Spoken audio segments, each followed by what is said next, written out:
कुल मिलाकर के बता देना चाहेंगे बाबू 5 नंबर वाला सेक्शन हम लोग बढ़िया से खत्म कर लिए। 3 नंबर वाला सेक्शन भी हम लोग बढ़िया से खत्म किए मॉडल पेपर के जरिए, और 2 नंबर वाला सेक्शन भी हम लोग असाइनमेंट के जरिए क्या किए, खत्म। जो बच गया एक आध सवाल उस पर हम लोग बात करेंगे, लोड लेने की आवश्यकता नहीं है। फिलहाल के लिए हम लोग 1 नंबर वाला सेक्शन पे बात करना चालू करते हैं। 1 नंबरिया सेक्शन बहुत ज्यादा इंपॉर्टेंट है, याद रखना। क्वेश्चन नंबर 1 से लेकर 30 तक, क्वेश्चन नंबर 1 से लेकर 30 तक जितना भी सवाल पूछेगा वो सब ऑब्जेक्टिव मोड में रहेगा, एक मार्क्स के लिए इंपॉर्टेंट होगा ना भाई। तो हम लोग एक करके सभी सवाल को बनाने का तरीका के ऊपर बात कर लेते हैं, ताकि एग्जाम में किसी भी लेवल का किसी भी पैटर्न में सवाल यदि अराइज किया जाए तो उसका जवाब हम लोग आसानी से दे सकें। क्या कोई दिक्कत है? थोड़ा सा तुमको भी मेहनत करना पड़ेगा, क्योंकि क्रैश कोर्स में हर चीज पॉसिबल नहीं है ना दोस्त। वहां तक हम लोग प्रयास कर सकते हैं जहां तक माने सिंपल हो सके, बाकी तुमको भी थोड़ा सा मेहनत करना चाहिए, क्या कि तालियां दोनों हाथ से बजती है, एक हाथ से नहीं ना भाई। तो चलो स्टार्ट करते हैं। थोड़ा सा कहानी को पढ़ना। एक बात कहना है दोस्त, प्रोबेबिलिटी का क्वेश्चन पे बात करेंगे। याद रखना तुम्हारा बोर्ड एग्जाम का क्वेश्चन पेपर का क्वेश्चन नंबर 26, हमारा बोर्ड एग्जाम का क्वेश्चन पेपर का question number 26, question number 27, question number 28, question number 29 और क्वेश्चन नंबर 30 के अंदर लगभग 5 सवाल पूछेगा। क्या सवाल?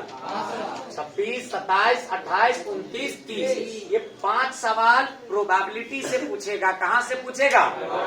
याद रहे दोस्त, कहाँ से पूछेगा? प्रोबेबिलिटी से। तो प्रोबेबिलिटी को बढ़िया से पढ़ लेते हैं, क्या कोई दिक्कत है?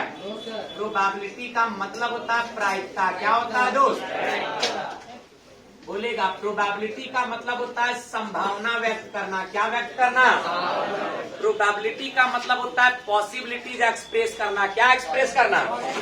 तो भाई किसी घटना के घटने की प्रायिकता ज्ञात करना कहलाता है प्रोबेबिलिटी। क्या कहलाता है?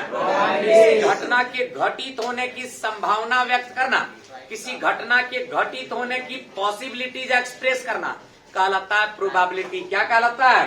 ये सभी लोग जानता है बॉस। यहाँ पे पूरा डिटेल्स में प्रोबेबिलिटी को नहीं पढ़ाया जा सकता है, केवल प्रोबेबिलिटी का वो फार्मूला हम लोग जानने का प्रयास करेंगे जिसके जरिए 1 मार्क्स का सवाल बन जाए। क्या हो जाए? बन जाए। चलो बात करते हैं हम लोग, थोड़ा सा पढ़ना।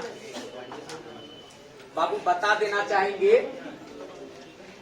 ई का मतलब होता है इवेंट। क्या होता है? इवेंट। और एस का मतलब होता है सैंपल स्पेस। क्या होता है? Sample space. सब जानता है। इवेंट ई की प्रोबेबिलिटी को लोग प्यार से पी कहते हैं। क्या कहते हैं? पी। और पी बराबर फार्मूला होता है एनी बटा एनएस।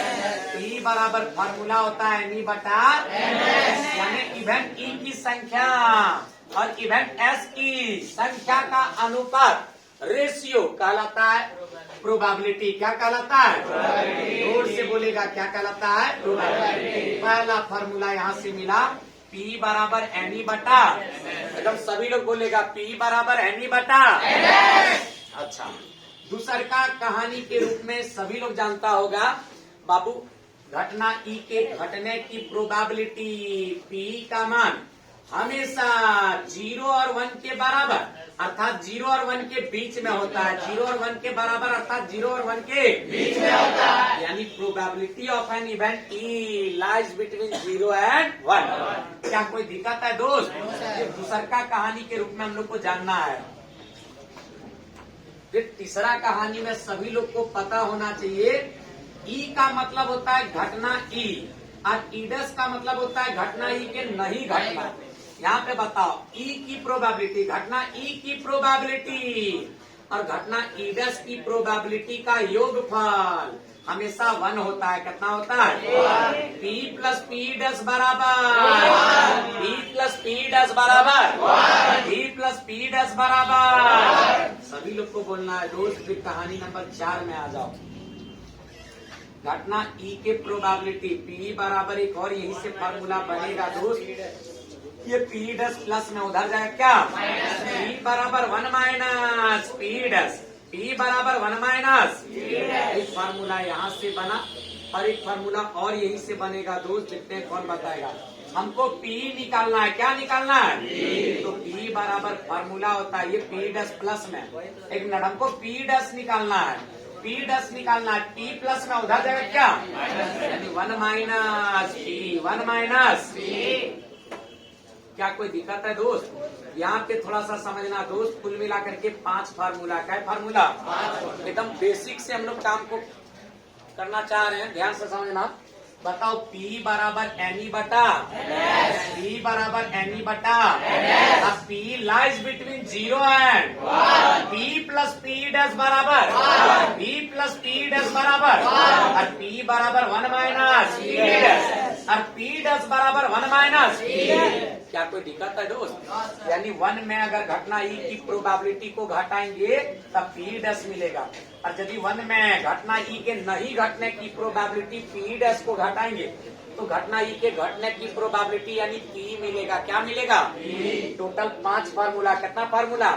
इसके अलावा एक आता है addition theorem on probability, addition theorem on, और इसमें सभी लोग पढ़ा होगा, घटना A यूनियन घटना B, कहने का तात्पर्य घटना A अथवा घटना B के घटने की प्रोबेबिलिटी, हाँ ना बोल भाई, याद रखना दोस्त, ये यूनियन B की प्रोबेबिलिटी, ये यूनियन B की प्रोबेबिलिटी PA यूनियन B बराबर फार्मूला होता है PA plus PB minus PA intersection B। क्या कोई दिक्कत है दोस्त, सभी लोग को याद रखना है, क्या कोई दिक्कत है बॉस, याद रहे इस फार्मूला के जरिए 4 तरह का सवाल को सॉल्व किया जा सकता है। बाबू याद रखना, तुम्हारा सवाल में कभी कभी PA दे देगा, PB दे देगा, PA इंटरसेक्शन B दे देगा, और PA यूनियन B पूछेगा, और कभी कभी PA यूनियन B, PA और PB दे करके PA इंटरसेक्शन B पूछेगा, कभी कभी PA यूनियन B और ये PA इंटरसेक्शन B दे करके PB पूछेगा। यानी कुल मिलाकर के 4 डेटा में से 3 डेटा का मान दे दिया जाएगा और एक डेटा को निकालने के लिए कहेगा, तो क्या निकालने का दोस्त, एकदम इत्मीनान से हम लोग काम करेंगे दोस्त। यहीं पे यदि कहा जाए E यूनियन F का प्रोबेबिलिटी, E यूनियन F का प्रोबेबिलिटी बराबर फार्मूला होगा P plus PF minus P E intersection F, intersection, ये भी एडिशन थ्योरम ही, खाली घटना का नाम चेंज है, एक को E कह रहे हैं, B को F कह रहे हैं। क्या कोई दिक्कत है दोस्त, चलो अब आता है कंडीशनल प्रोबेबिलिटी। क्या आता है दोस्त, सभी लोग को बोलना होगा, कौन सा प्रोबेबिलिटी, कंडीशनल प्रोबेबिलिटी को हम लोग अटा बटा के रूप में एक्सप्रेस करते हैं, कौन सा रूप में, अरे याद रखना, A बटा B के घटने की प्रोबेबिलिटी, घटना A बटा B के घटने की प्रोबेबिलिटी कहलाता है कंडीशनल प्रोबेबिलिटी। क्या कहलाता है, कंडीशनल प्रोबेबिलिटी। घटना E बटा F के घटने की प्रोबेबिलिटी कहलाता है कंडीशनल प्रोबेबिलिटी। क्या कहलाता है, घटना C बटा D के घटने की प्रोबेबिलिटी कहलाता है कंडीशनल प्रोबेबिलिटी। क्या कहलाता है बाबू, इसका मतलब थोड़ा सा हम लोग समझ लेते हैं। याद रखना, अटा बटा वाला प्रोबेबिलिटी का मतलब समझते हैं, जो नीचे वाला इवेंट रहता है वो ऑलरेडी घट चुका होता है। कंडीशनल प्रोबेबिलिटी में 2 तरह का घटना यूज होता है, एक वो घटना जो ऑलरेडी घट चुका हो और एक वो घटना जो अभी घट रहा हो। ध्यान से सुनना दोस्त, कहानी क्लियर होगा। अच्छा, PA बाई B का मतलब हुआ, PA बाई B का मतलब हुआ ऊपर वाला घटना A के घटने की प्रायिकता कब, जब नीचे वाला घटना भी ऑलरेडी घट चुका हो, नीचे वाला घटना भी ऑलरेडी घट चुका हो। अच्छा, PE बाई F का मतलब हुआ घटना E के घटने की प्रायिकता कब, जब घटना F ऑलरेडी घट चुका हो। अच्छा, C बाई D का मतलब हुआ इवेंट C के घटने की प्रोबेबिलिटी कब, जब इवेंट D ऑलरेडी घट चुका हो, घटना D ऑलरेडी घट चुका हो। क्या कोई दिक्कत है दोस्त? चलो हम लोग आगे बढ़ते हैं। पी ए बाई बी का फॉर्मूला कहता है ए और बटा बी है ए इंटरसेक्शन बी का प्रोबेबिलिटी को लिखिए ऊपर, ये इंटरसेक्शन बी का प्रोबेबिलिटी को लिखिए और नीचे बी है तो घटना बी का प्रोबेबिलिटी पीबी से करिए भागा। भाई सभी लोग को बोलना पड़ेगा, ठीक है, एकदम एनर्जेटिक हो जाओ, ठीक है, लगना चाहिए कि नहीं जुनून है ना दोस्त। ध्यान देना, कहानी क्लियर होगा, थोड़ा सा गौर करना। बाबू ई बाय एफ का प्रोबेबिलिटी निकालना हो तो ई इंटरसेक्शन एफ का प्रोबेबिलिटी को, ई इंटरसेक्शन एफ का प्रोबेबिलिटी को, नीचे एफ है तो घटना एफ का प्रोबेबिलिटी पी एफ से करेंगे भागा, क्या करेंगे। अच्छा सी बाय डी का प्रोबेबिलिटी को निकालना हो तो सी इंटरसेक्शन डी का प्रोबेबिलिटी को, नीचे डी है तो डी का प्रोबेबिलिटी पीडी से करेंगे भागा। क्या कोई दिक्कत है दोस्त? ये इस प्रकार से फॉर्मूला होता है कंडीशनल प्रोबेबिलिटी का फॉर्मूला, और ये फॉर्मूला सभी लोग को क्या होना चाहिए, याद होना चाहिए। इसके बाद हम लोग पढ़े थे मल्टीप्लीकेशन थ्योरम, क्या पढ़े थे? तो क्या मल्टीप्लीकेशन थ्योरम पे बात किया जाए? बाबू कहानी नंबर 8 पे बात किया जाए। ध्यान देना दोस्त, ये 8वां कहानी बहुत ज्यादा इम्पोर्टेंट है। 8वां कॉन्सेप्ट पे थोड़ा सा बात कर लेते हैं, फिर आगे वाला कहानी पे बात करेंगे। अच्छा सभी लोग को पता है ये इंटरसेक्शन बी का प्रोबेबिलिटी, ये इंटरसेक्शन बी का probability divided by P B क्या कहलाता है? कहलाता है पी ए बटा बी, कहलाता है पी ए बटा बी, ठीक कहलाता है दोस्त। अभी यहाँ पे लिखे हैं पी ए बटा B, P A intersection B बटा पी बी को कहते हैं। हमको यहाँ पे याद रखना मल्टीप्लीकेशन थ्योरम में हम लोग यहाँ पे ये इंटरसेक्शन बी का प्रोबेबिलिटी पे बात करेंगे। ये पी बी भागा में, उधर जगह क्या होगा, गुना में। यहाँ से निकल करके आया P A intersection B, P A intersection B बराबर ये पी बी भागा माने जाएगा क्या होगा, गुना में। पी बी और गुना में हो जाएगा P A by B, P A by B, जोर से बोलेगा पी ए बाई बी। बाबू याद रखना ये जो निकल करके आया यही फॉर्मूला, इसी फॉर्मूला को हम लोग कहते हैं multiplication theorem on probability, multiplication theorem on यानी प्रोबेबिलिटी के ऊपर मल्टीप्लीकेशन थ्योरम, प्रोबेबिलिटी के ऊपर। अरे ये इंटरसेक्शन बी का प्रोबेबिलिटी बराबर घटना बी का प्रोबेबिलिटी गुना घटना बी घट चुका है, कहाँ जाएगा, नीचे, तब जाकर के घटना ए के घटने की प्रोबेबिलिटी। इसी तरह यदि पूछा जाए सी इंटरसेक्शन डी का प्रोबेबिलिटी, सी इंटरसेक्शन डी का प्रोबेबिलिटी बताइए, सी इंटरसेक्शन डी का प्रोबेबिलिटी बताइए, तो क्या होगा दोस्त, यहाँ पे घटना सी का प्रोबेबिलिटी यदि लिखते हैं तो गुना घटना सी घट चुका है, कहाँ जाएगा, नीचे, तब ऊपर वाला घटना, तब सेकंड घटना डी के घटने की प्रोबेबिलिटी। ये जो निकल के आया यही कहलाएगा कंडीशनल प्रोबेबिलिटी, क्या कहलाएगा, multiplication theorem on probability, multiplication theorem on probability. बाबू यदि यहीं पे कहा जाए ई इंटरसेक्शन एफ का प्रोबेबिलिटी बताइए, ई इंटरसेक्शन एफ का प्रोबेबिलिटी बताइए,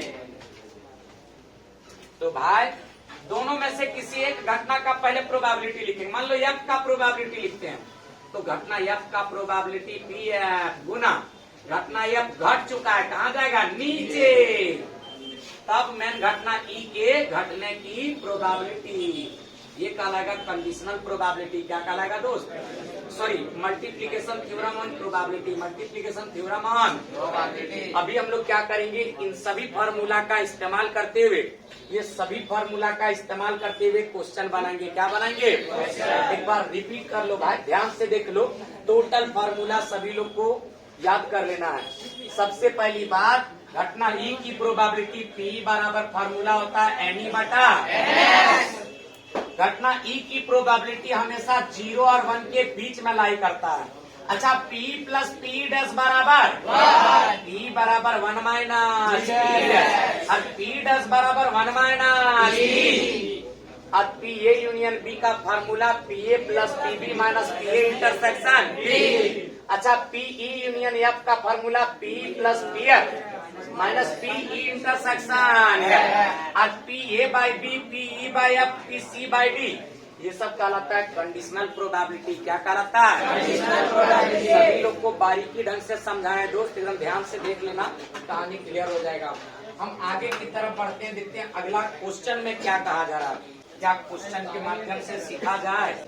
हम लोग प्रश्न के माध्यम से इन्हीं सब चीजों पे फिर से बात करते हैं। चलो, तुम्हारा बोर्ड एग्जाम का क्वेश्चन पेपर का क्वेश्चन नंबर 26, 27, 28, 29, 30 में प्रोबेबिलिटी चैप्टर से ऑब्जेक्टिव टाइप का क्वेश्चन पूछेगा। प्रोबेबिलिटी चैप्टर से ऑब्जेक्टिव टाइप का क्वेश्चन पूछेगा। जैसे क्वेश्चन नंबर 1 से हम समझाते हैं। देख लो, एक क्वेश्चन यहाँ पे दिया गया, क्वेश्चन नंबर 1। बाबू यहाँ पे लिखा हुआ है PA बराबर 3/8, PB बराबर 1/2, PB बराबर 1/2। फिर लिखा हुआ है PA इंटरसेक्शन B बराबर 1/4। देन PA यूनियन B बराबर ऐसे डैश लिखा हुआ है। और ऑप्शन नंबर A के अंदर लिखा हुआ है 2/3। ऑप्शन नंबर B के अंदर लिखा हुआ है 1/3। ऑप्शन नंबर C के अंदर लिखा हुआ है 1/2। ऑप्शन नंबर D के अंदर लिखा हुआ है 5/8। चलो चीजों को समझते हैं दोस्त, और इसका सॉल्यूशन पे बात करते हैं। थोड़ा समझ लो। अच्छा बताओ, यहाँ पे क्या कहता है? कहता है अगर घटना A का प्रोबेबिलिटी PA का मान 3/8 के बराबर हो, PB का मान 1/2 के बराबर हो, PA इंटरसेक्शन B का मान 1/4 के बराबर हो, तब PA यूनियन B बताइए। PA यूनियन, अभी तुमको एडिशन थ्योरम में PA यूनियन B का फॉर्मूला बताए थे दोस्त। PA यूनियन B का फॉर्मूला होता है PA plus PB minus PA intersection B। PA intersection B। चलो चीजों को समझते हैं दोस्त। PA के बदले PA का मान 3/8 प्लस PB के बदले PB का मान 1/2 और माइनस PA इंटरसेक्शन B का मान 1/8। हम लोग को ये PA यूनियन B निकालना है। बताओ 8, 2 और 4 का एलसीएम कितना निकलेगा दोस्त? 8 को 8 से भागा देंगे 1, बोलने भाई 1। और 1 जाएगा ऊपर वाला 3 से टकराएगा 3, बीच में प्लस। 8 को 2 से भागा करेंगे 4 जाएगा ऊपर वाला 1 से टकराएगा 4। 8 को 4 से भागा करेंगे 2 जाएगा -1 से टकराएगा -2। यहाँ पे बताओ 3 और 4, 7 में से 2 गया 5 और बचा कितना दोस्त? 8। 5/8 कौन सा ऑप्शन में दिख रहा है? D नंबर ऑप्शन में दिख रहा है। ये D नंबर सही जवाब होगा। क्या कोई दिक्कत है? इत्मीनान से इसी तरह से लगभग क्वेश्चन बनेगा दोस्त। केवल ट्राई करना है। केवल क्या करना है? तो प्रयास करना है। जितना प्रयास करेगा उतना सीखेगा। चलो एक और क्वेश्चन हम लोग लेते हैं, देखते हैं क्वेश्चन में क्या है। क्या ऑब्जेक्टिव क्वेश्चन बन जाएगा? Yes sir. देखते हैं अगला क्वेश्चन, एकदम अगला क्वेश्चन नंबर 6 को देखते हैं। यहाँ पे कहा जा रहा है PA बराबर, बोलना है दोस्त, PA बराबर 7/30। फिर लिखा हुआ PB बराबर 0.5 एंड PB/A बराबर 0.4। Then the value of PA intersection B. Then value of PA intersection B is A number के अंदर लिखा हुआ है 0.64, B ऑप्शन में लिखा हुआ है 0.32, C नंबर ऑप्शन में लिखा हुआ है 0.2 और D नंबर ऑप्शन में लिखा हुआ है 0.4। चलो समझते हैं, देखते हैं क्वेश्चन बनेगा कि नहीं। 1 मिनट समझो दोस्त। कुल मिलाकर के ये क्वेश्चन बहुत आसान है। यहाँ पे बताओ, कहा जा रहा अगर घटना A का प्रोबेबिलिटी PA का मान 7/13 हो, घटना बी का प्रोबेबिलिटी पीबी का मान 0.5 हो और घटना बी बाई ए का प्रोबेबिलिटी 0.4 हो, तो ए इंटरसेक्शन बी का प्रोबेबिलिटी बताइए। ए इंटरसेक्शन बी का प्रोबेबिलिटी बताइए। दोस्त सबसे पहली बात हम लोग करेंगे क्या, तो यहाँ पर काम करेंगे पी ए इंटरसेक्शन बी के लिए। ध्यान देना, कहानी क्लियर होगा। अच्छा, पी बी बाई ए का मान दिया गया है, तो पी बी बाई ए से ही काम करना चालू करते हैं। पी बी बाई ए निकालने के लिए हम लोग क्या करेंगे, पी बी बाई ए का फॉर्मूला लगाएंगे। कैसे, पी ए इंटरसेक्शन बी और डिवाइडेड बाय नीचे ये है, तो घटना ए का प्रोबेबिलिटी पी ए से करेंगे भागा। अच्छा, एक बात बता देते हैं क्या आता है। पी बी बाई ए के बदले पी बी बाई ए का मान 0.4, पी ए इंटरसेक्शन बी के बदले पी ए इंटरसेक्शन बी का मान 0.5, sorry P A intersection B हम लोग को निकालना है, पी ए इंटरसेक्शन बी हम लोग को निकालना है। चलो, अब पी ए के बदले पी ए का मान 7/13, जोर से बोलेगा 7/13। बताओ, 1 मिनट कुल मिला करके बाबू ये भागा में आएगा, क्या होगा गुना, ये हो जाएगा 0.4 और गुना में हो जाएगा 7/13 और बराबर में आ जाएगा पी इंटरसेक्शन बी, हटाएंगे क्या आएगा 10। अब बताओ ये कितना हो जाएगा, 7 चौके 28 और यहाँ एक 13 जाके 10 से टकराएगा, कितना हो जाएगा 130 और बराबर यहाँ पे निकल के आया पी ए इंटरसेक्शन बी। देखो अटा बटन करके देखो, भागा देके देखो, आ रहा है कोई ऑप्शन, तीसरा आ रहा है। दिक्कत क्या है दोस्त, 0.2 को मार करके हम लोग आगे बढ़ेंगे, यानी इसका वैल्यू निकल के आएगा 0.2, 0.2 को टिक मार के निकलेंगे। क्या इस तरह का क्वेश्चन बन सकेगा। क्वेश्चन नंबर 3 में कहा जा रहा है ई P बराबर 1/4 एंड P इंटरसेक्शन F बराबर बराबर 3/4 then find F by E। Question को थोड़ा सा सुधार लेना है। F by E, यहाँ पे ऑप्शन नंबर ए में लिखा हुआ है 1/4, ऑप्शन नंबर बी में लिखा हुआ है 2/11, ऑप्शन नंबर सी में लिखा हुआ है 1/3 और ऑप्शन नंबर डी में लिखा हुआ है 0। क्या लिखा हुआ है, चलो थोड़ा सा समझते हैं, देखते हैं क्वेश्चन में क्या है। यहाँ पे समझना है दोस्त, एक बात है, केवल फॉर्मूला, कुछ नहीं, फॉर्मूला याद रहा, क्वेश्चन ऐसे ही बनेगा। कहता है यदि घटना ई की प्रोबेबिलिटी पी का मान 1/4 हो, कितना हो 1/4 हो 1/4 और ई इंटरसेक्शन एफ की प्रोबेबिलिटी पी इंटरसेक्शन एफ का मान 3/4 हो 3/4, तो घटना एफ के घटने की प्रायिकता बताइए कब, जब घटना ई ऑलरेडी घट चुका हो, यानी एफ बाई ई का कंडीशनल प्रोबेबिलिटी बताना है हमको। एफ बाई ई का प्रोबेबिलिटी बताना है। क्या बताना है, जोर से बोलो, प्रोबेबिलिटी बताना है। क्या बताना है, आज तरीका से काम करेंगे। यहाँ एफ और ई है, तो हम लोग ई और एफ का इंटरसेक्शन का प्रोबेबिलिटी को रखेंगे ऊपर और नीचे ई है, तो घटना ई का प्रोबेबिलिटी पी से करेंगे भागा। अच्छा, ई इंटरसेक्शन एफ का प्रोबेबिलिटी यहाँ से निकल के आया 3/4 और पी के बदले पी का मान निकल के आया 1/4। अगर कटा जाए, कटेगा तो कितना आएगा बोलो, ये कटने के बाद आ रहा है 3, कितना आ रहा है, यहाँ पे भी ऑप्शन मैच नहीं कर रहा है, यहाँ पे डी में कर लो 3, क्या कर लो, ऐसे करके हम लोग क्वेश्चन बनाएंगे दोस्त, समझ रहा है ना। तो भाई आज का क्लास यहीं पे समाप्त करेंगे, मिलेंगे नए अपने अमन के साथ नया कहानी लेकर के कल।